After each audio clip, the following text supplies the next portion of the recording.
autumn wind blows, it is time for the golden pears. Fresh from the trees, they are peeled and grated into fine shreds. This releases their natural juices. To make the traditional remedy, she adds warming ginger, red dates, and crushed fritillaria bulbs to soothe the throat.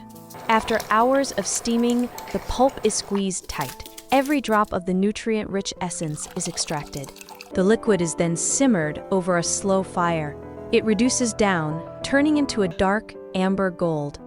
This is autumn pear paste. A spoonful in warm water is the perfect cure for the dry season.